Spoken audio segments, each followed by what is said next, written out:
Então, a partir daí, eles começaram a olhar para fora e descobriram algo interessantíssimo, né, que estava ali, que eram as comunidades chinesas que tinham migrado. Hong Kong, já voltando à China, mas um regime econômico de grande sucesso e funcionando muito bem. Singapura, que tinha ficado independente no final da década de 50, inclusive depois, no começo da década de 60, independente da Malásia, também com grande sucesso econômico e voltado para um regime de livre mercado. Além de Taipei, também, a essa altura, bastante bem sucedida. Então, os chineses, procurando soluções, eles encontraram comunidades chinesas próximas que estavam tendo experiências extremamente bem sucedidas, onde existia qualidade de gestão, tecnologia e capital. Então, com isso, eles puderam atrair, abrir as portas para que, principalmente, os investimentos chineses voltassem à China, investimento não só em capital físico, mas também em capital humano.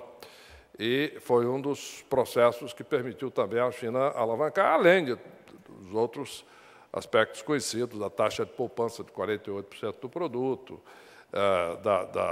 da estrutura cultural de trabalho duro, etc., dos chineses. Então, o que eu gostaria, portanto, de chamar a atenção é esse aspecto fundamental, isto é, do pragmatismo na abordagem econômica. Vamos deixar os outros setores da sociedade, vamos nos focar na economia, quer dizer, o pragmatismo na abordagem econômica. O que funciona e o que não funciona, que é, no fundo, a abordagem científica.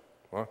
Vamos procurar o que está funcionando. Nenhuma das características, portanto, que eu gostaria de traçar em relação ao nosso debate no Brasil é isso, quer dizer, o debate, quanto mais ele tem uma abordagem científica, ele tende a ser mais frio, mais sereno e numa busca conjunta das melhores soluções para as questões econômicas. E quanto mais ideologizado é o debate, mais apaixonado ele é. E, portanto, dentro do meu ponto de vista, menos racional. Portanto, é importante eu chamar a atenção desse aspecto, quer dizer, é a visão da racionalidade econômica. E, evidentemente, que tudo isso também foi facilitado pela queda do Muro de Berlim, etc., etc., etc., e essa busca cada vez mais da racionalidade. Eu gostaria, portanto, de, tendo este entorno, digamos, de colocação, começar a olhar, nós olharmos um pouquinho a questão da economia brasileira. Quer dizer, se nós verificarmos o que tem acontecido no Brasil, eu acho que o Brasil hoje está bem, e o Brasil hoje está bem porque ele está usufruindo daquilo que eu chamo de dividendos da estabilidade. Isto é, uma estabilização da economia brasileira, que começou, eu diria, até na década de 80, com, eu me lembro lá de algumas questões fundamentais, a eliminação da conta-movimento do Banco do Brasil, e etc., né? Foi o movimento que eu chamo da racionalização da economia. Plano Real, tivemos a lei da responsabilidade fiscal, né? A implantação do regime de metas de inflação, do regime de câmbio flutuante, tudo isso, né? Permitindo, portanto, o Brasil, aos poucos, criando os mecanismos básicos para, de novo, estarmos cada vez mais olhando e buscando aquilo que funciona e aquilo que não funciona. Porque nada disso nós estamos descobrindo. Essa é a grande verdade. A questão é nós tentarmos olhar o que dá certo, o que funciona, não só lá fora, como aqui.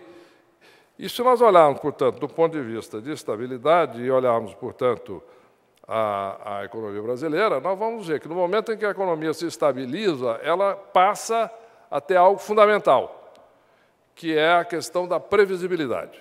Eu me lembro, quando eu era membro do conselho de algumas empresas globais, morava no exterior, e uma das coisas que sempre me aborrecia, né, eu perguntava sempre, mas sempre já tinha a mesma resposta, eu sabia a resposta, mas perguntava de novo só para saber, né, deixar claro o ponto, é que quando, num conselho desses, vinha um projeto qualquer no Brasil, de investimento no Brasil, a taxa de retorno de investimento demandada era muito maior do que em outros países similares. E eu fazia a mesma pergunta, a resposta era sempre a mesma, porque o Brasil é imprevisível, né?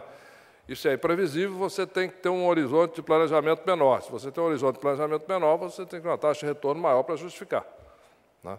Então, no momento em que o Brasil se torna mais previsível economicamente, e a estabilidade de preços é fundamental, estabilidade fiscal, etc., então, as taxas de retorno de investimento demandadas passam a cair, porque o horizonte de planejamento passa a ser maior e, em consequência, o investimento aumenta. E, em consequência, a capacidade do país crescer aumenta. Então, vamos olhar um pouco sobre esse ponto de vista.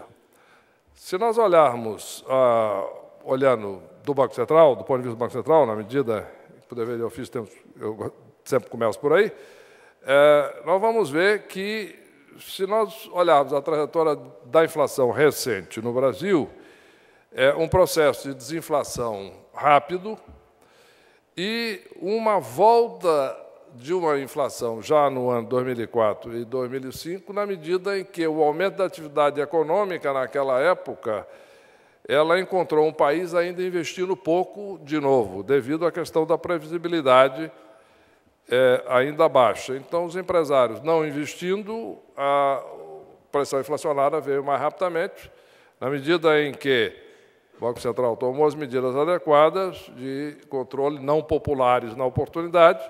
O que aconteceu?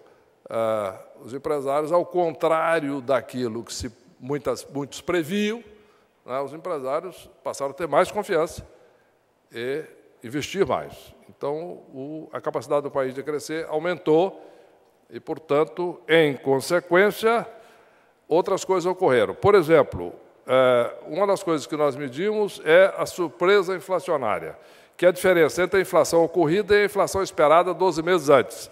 E nós vamos ver que a surpresa inflacionária no Brasil está diminuindo. Na medida que diminui a surpresa inflacionária, aumenta a previsibilidade. Aumentando a previsibilidade, várias coisas acontecem.